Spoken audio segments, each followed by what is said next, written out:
नमस्कार। आज हम बात करेंगे मैथ्स के एक ऐसे कॉन्सेप्ट की जो सिर्फ किताबों में नहीं बल्कि हमारी रोजमर्रा की जिंदगी में हर जगह मौजूद है।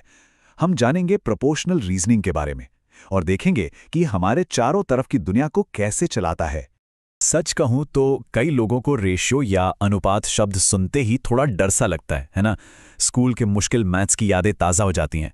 लेकिन अगर मैं कहूं कि हम सब हर दिन बिना जाने समझे रेशियो का इस्तेमाल करते हैं।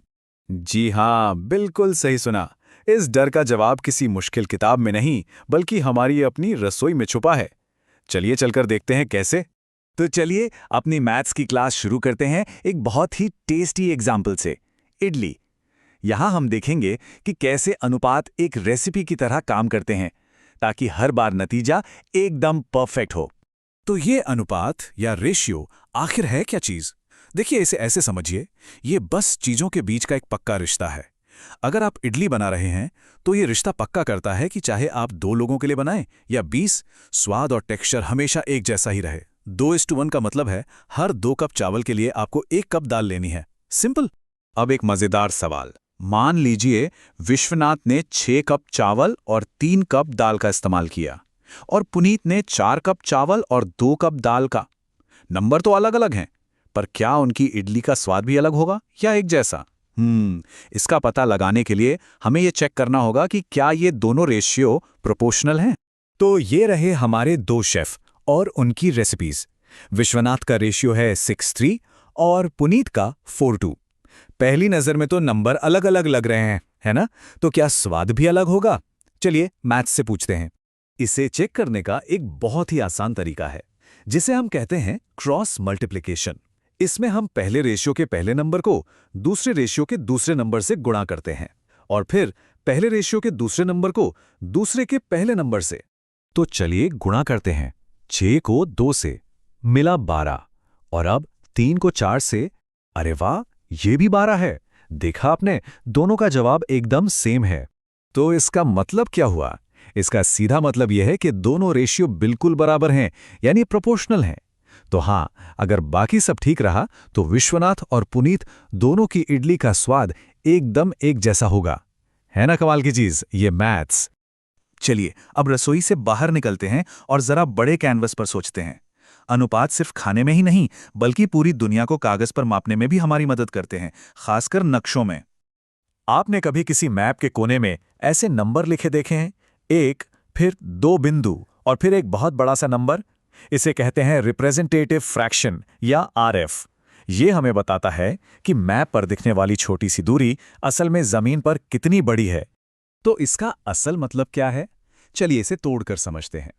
अगर पैमाना 1:60 लाख है तो इसका मतलब है कि मैप पर हर 1 सेंटीमीटर असल में 60 लाख सेंटीमीटर के बराबर है।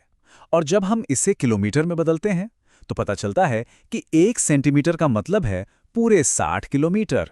सोचिए, ये कितनी आसानी से हमें बड़ी बड़ी दूरियों को समझने में मदद करता है। अच्छा, अब एक और बहुत काम की चीज सीखते हैं।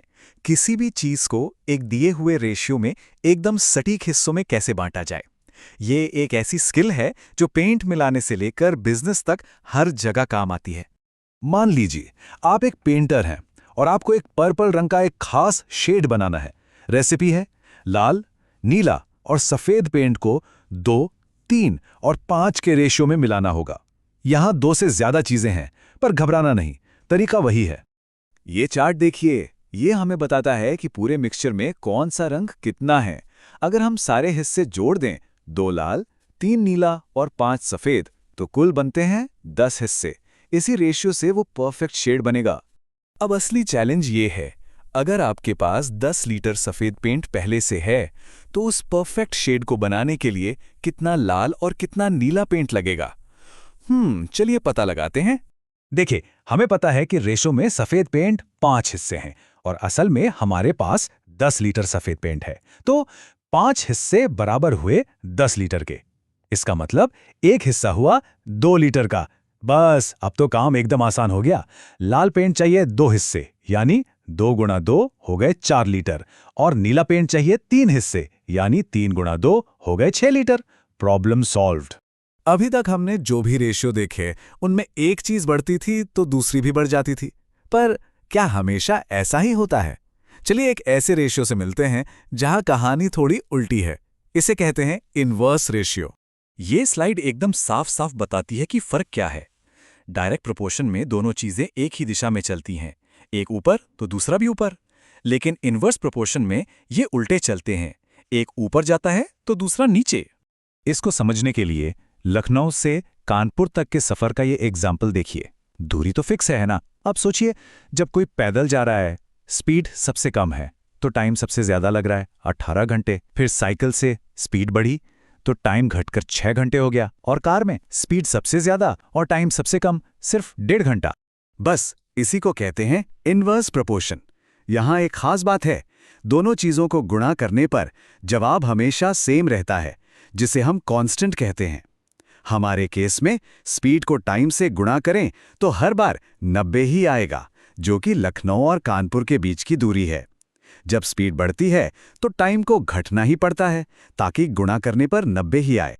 तो आज हमने देखा कि रेशियो सिर्फ मैथ्स की किताबों का एक चैप्टर नहीं है, बल्कि एक पावरफुल टूल है जो हमें अपने आसपास की दुनिया को समझने, बनाने और मापने में मदद करते हैं। तो आज की बातचीत से हमें क्या-क्या सीखने को मिला? पहली बात, रेशियो मतलब कंसिस्टेंसी। दूसरी, ये हमें चीज़ों को स्केल अप या स्केल डाउन करने में मदद करते हैं। तीसरी, ये हमें चीज़ों को सही हिस्सों में बांटना सिखाते हैं। और हाँ, ये याद रखना है कि रिश्ते 2 तरह के होते हैं, डायलेक्ट जहां दोनों साथ चलते हैं, और इनवर्स जहां एक के बढ़ने पर दूसरा घटता है। तो अब जब आप रेशियो की इस छुपी हुई भाषा को समझ गए हैं, तो मैं एक सवाल आपके लिए छोड़ के जा रहा हूं। जरा अपने आसपास नजर दौड़ाइए। आपको रेशियो कहां-कहां नजर आते हैं? हो सकता है आपकी चाय की रेसिपी में, आपकी मोबाइल स्क्रीन के एस्पेक्ट रेशियो में, या फिर आपके पसंदीदा गाने की धुन में। इसका जवाब हर जगह है।